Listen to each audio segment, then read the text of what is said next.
Air force के लापता हुए विमान AN-32 का 3 दिन बाद भी कोई सुराग नहीं मिल पाया है। एयरफोर्स, नौसेना और कोस्ट गार्ड की टीम AN-32 के तलाशी अभियान में जुटी है। इनमें नौसेना के 13 और कोस्ट गार्ड के 4 जहाज शामिल हैं। विमान की तलाश में लगे एयरक्राफ्ट भी 250 घंटे की उड़ान भर चुके हैं। There is a coordinated search going on between the Indian Navy, the IAF and Indian Coast Guard. लापता हुए विमान में 6 क्रू मेंबर्स समेत 29 लोग सवार थे। इनमें हरियाणा के रोहतक में रहने वाले को पायलट पंकज नांदल भी शामिल हैं। परिवार के मुताबिक घर पर पंकज की शादी की तैयारियां चल रही थी। अब मातम पसरा है। प्लेन में ओडिशा के जाजपुर में रहने वाले पूरन चंद्र सेनापति और गंजम के चरण महाराणा भी शामिल हैं। विमान लापता होने की खबर के बाद से दोनों का परिवार सदमे में है। AN-32 विमान ने शुक्रवार सुबह 8:30 बजे चेन्नई के ताम्बरम एयरबेस से उड़ान भरी। विमान के पोर्ट ब्लेयर पहुंचने का संभावित समय सुबह 11:30 बजे था। 16 मिनट बाद 8:46 पर रडार से विमान का संपर्क टूट गया था। लापता होने के वक्त विमान 23,000 फीट की ऊंचाई पर था। विमान के सर्च ऑपरेशन में सैटेलाइट रुक्मणी की भी मदद ली जा रही है। यूपी के बदोही में दर्दनाक हादसा हुआ है। एक स्कूल वैन और ट्रेन की टक्कर में 8 बच्चों की मौत हो गई, 12 बच्चे घायल हैं। हादसा बदोही के कैरमऊ इलाके में मानव रहित रेलवे क्रॉसिंग पर हुआ। Allahabad Varanasi passenger train crossing से गुजर रही थी। इसी दौरान बच्चों से भरी टेंडर हार्ट इंग्लिश स्कूल की वैन के ड्राइवर ने ट्रैक पार करने की कोशिश की। तभी ट्रेन ने वैन को टक्कर मार दी। जोरदार टक्कर के बाद स्कूल वैन कई फीट दूर जाकर गिरी और उसमें आग लग गई। हादसे में कई बच्चे बुरी तरह से घायल भी हुए। दुर्घटना में मरे हैं, जो घायल हैं उनको आर्थिक सहायता दिया जाए। मैंने ये मांग DRM से और जनरल मैनेजर से भी की रेलवे की। ये एक स्कूल की टाटा मैजिक वैन जिसमें स्कूल के बच्चे संभवतः सवार थे, वो बिना पूरी लापरवाही बरतते हुए, पूरी असावधानी के साथ, बिना अप्रोचिंग ट्रेन को देखते हुए उसने वो अनमैन्ड लेवल क्रॉसिंग क्रॉस करने की कोशिश की। देश में करीब 33,000 रेलवे क्रॉसिंग्स हैं, जिसमें 9,340 मानव रहित लेवल क्रॉसिंग हैं। देश में 40% रेल हादसे क्रॉसिंग पर होते हैं और 70% से ज्यादा मौतें भी रेलवे क्रॉसिंग पर होती हैं। मानव रहित रेलवे क्रॉसिंग पर हुए हादसों में हर साल 30,000 से ज्यादा लोगों की जान जाती है। 2011 से 2015 के बीच 4,454 मानव रहित लेवल क्रॉसिंग को खत्म किया गया। 1 अप्रैल 2015 तक मानव रहित रेलवे क्रॉसिंग को खत्म करने के लिए 30,646 करोड़ रुपए खर्च किए गए। ऐसा बताया जा रहा है कि क्रॉसिंग पर मौजूद गैंगमैन ने वैन के ड्राइवर को रुकने का इशारा किया था, लेकिन ड्राइवर ने उस इशारे पर ध्यान नहीं दिया। यूपी के बुलंदशहर में BSP विधायक हाजी अलीम के साथियों पर नाबालिग लड़की को अगवा करने का आरोप लगा है। रविवार को बुलंदशहर के पौष इलाके लक्ष्मी नगर से नाबालिग लड़की को दिन दहाड़े किडनैप कर लिया गया।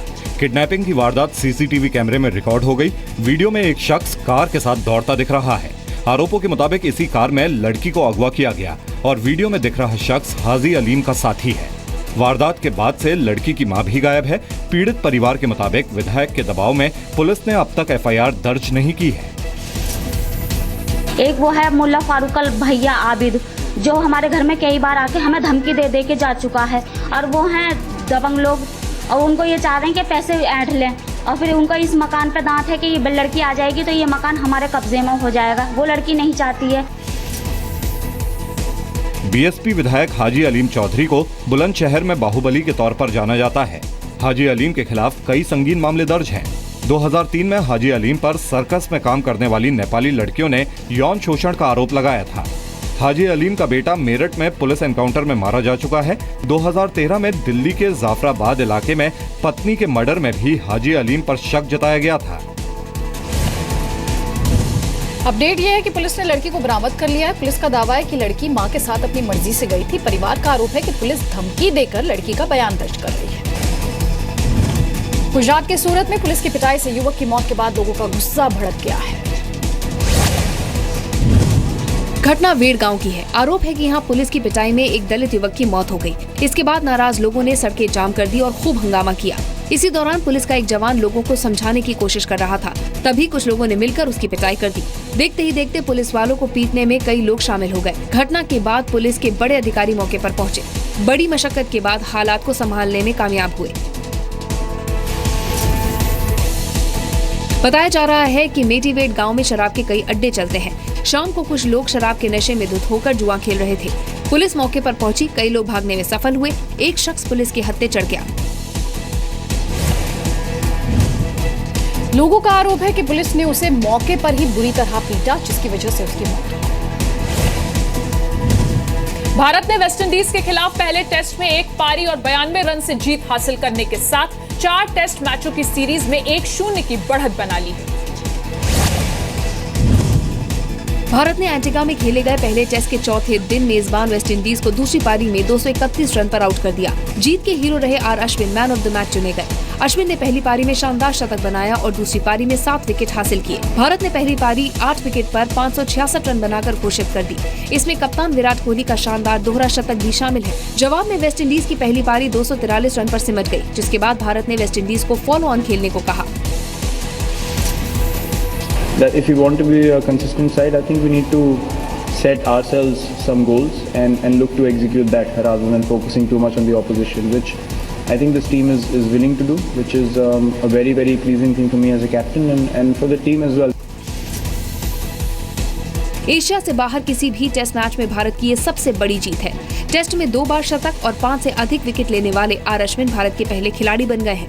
विराट कोहली पहले ऐसे भारतीय कप्तान हैं जिन्होंने वेस्टइंडीज की धरती पर बतौर कप्तान दोहरा शतक बनाया। मोहम्मद शमी टेस्ट में सबसे तेज 50 विकेट लेने वाले भारतीय तेज गेंदबाज बन गए। सीरीज का दूसरा टेस्ट 30 जुलाई को किंगस्टन के सबीना पार्क में खेला जाएगा। फ्लोरिडा के फोर्ट मायर्स इलाके के नाइट क्लब ब्लू में एक इवेंट के दौरान हमलावर ने अंधाधुंध फायरिंग शुरू कर दी।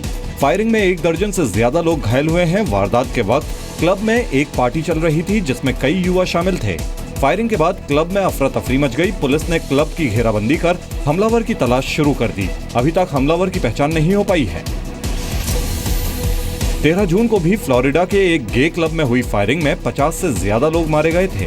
हमलावर की पहचान अफगानिस्तान मूल के अमेरिकी नागरिक उमर मतीन के तौर पर हुई थी। 2015 में अमेरिका में फायरिंग के दौरान 350 बड़े और 50,000 से ज्यादा छोटे मामले सामने आए। इनमें से फायरिंग की 96 वारदात को बार और क्लब में पार्टी के दौरान अंजाम दिया गया। चश्मदीदों के मुताबिक पुलिस के मौके पर पहुंचने से पहले ही हमलावर फरार हो चुके थे।